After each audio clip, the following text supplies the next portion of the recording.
अयोध्या के इतिहास में एक ऐसा अज्ञात किरदार है जिसने प्रभु श्री राम और माता सीता को एक दूसरे से अलग कर दिया था। हम बात कर रहे हैं उस धोबी की जिसके एक सवाल ने माता सीता को गर्भावस्था में ही महल से बेदखल करवा दिया था। आपने सुना होगा कि एक धोबी ने उनका अपमान किया था, लेकिन क्या आप जानते हैं उस धोबी के मन में सीता के प्रति इतनी नफरत क्यों थी?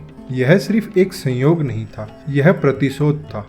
यह कथा है एक प्रेम कहानी के अंत और एक तोते के श्राप की। आज हम आपको बताएंगे कि धोबी कौन था और उसने अपना प्रतिशोध कैसे लिया। तैयार हो जाइए कथा सुनने के लिए। यह कथा माता सीता के विवाह से पूर्व की है। जब जनक पुत्री सीता अपनी सहेलियों के साथ उद्यान में खेल रही थी, तभी उन्होंने एक मनोहर तोते का जोड़ा देखा और वो जोड़ा राम और सीता के भविष्य की मीठी बातें कर रहा था। यह सुख और सुखी का जोड़ा एक दूसरे से अटूट प्रेम करता था और वाल्मीकि ऋषि के आश्रम में रहकर रामायण की कथा सुना करता था।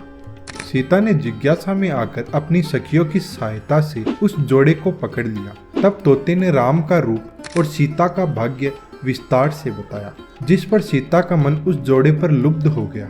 उन्होंने कहा, तुम दोनों मेरे साथ रहो, मैं ही जानकी हूँ और तुम मेरे आने वाले जीवन की कथा सुनाते हो, और यहीं से हुई नियति की सबसे बड़ी भूल। सीता ने उन दोनों को कैद कर लिया, जिस पर सुकी ने गिड़गिड़ाकर कहा, देवी मैं गर्भवती हूँ, मैं वन की पक्षी हूँ, मुझे छोड़ दो, मैं बच्चों को जन्म देकर वापस आ जाऊंगी। लेकिन सीता अपनी बात पर अड़ी रही। उन्होंने उस तोते को तो मुक्त कर दिया, पर सुकी को बंधन में डाल दिया। जिस पर सुक ने कहा, सीता यह मेरी भार्या है, मैं इसके बिना जीवित नहीं रह सकता, इसे मत बांधो, मुक्त कर दो इसे। परंतु सीता ने उसकी बात को टाल दिया। जिस पर अपने पति से वियोग के गहरे सदमे और क्रोध में उस गर्भवती सुकी ने सीता को वो भयंकर श्राप दिया जिसने अयोध्या का इतिहास ही बदल दिया। सुकी ने कहा, अरे ओ सीता, जिस तरह तूने मुझे गर्भिणी की अवस्था में मेरे पति से अलग किया है, तुझे स्वयं भी उसी अवस्था में अपने राम से अलग होना पड़ेगा। और इस प्रकार श्राप देकर सुकी ने राम का नाम लेते हुए प्राणों का त्याग कर दिया और मोक्ष को प्राप्त किया।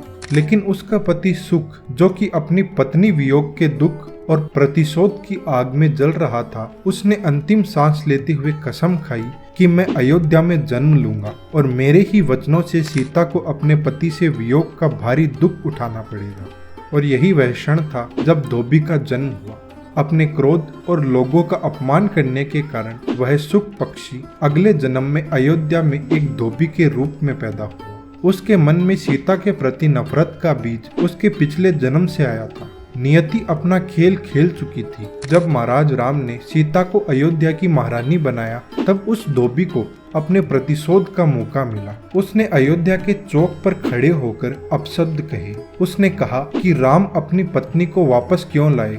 मैं राम नहीं हूँ कि दूसरों के घर रहकर आई अपनी पत्नी को रख लूं। यह सिर्फ एक धोबी का सवाल नहीं था, यह उस तोते का बदला था। और यही वह कथन था जिसने राम को धर्म संकट में डाला और गर्भवती सीता को वनवास जाना पड़ा। इस तरह तोते का श्राप पूरा हुआ। यह कहानी हमें सिखाती है कि कर्म और वचन का बंधन इतना गहरा होता है कि एक छोटे से लोभ ने महान सीता को भी अपने पति से दूर कर दिया और एक पक्षी के प्रतिशोध ने एक महागाथा लिख दी।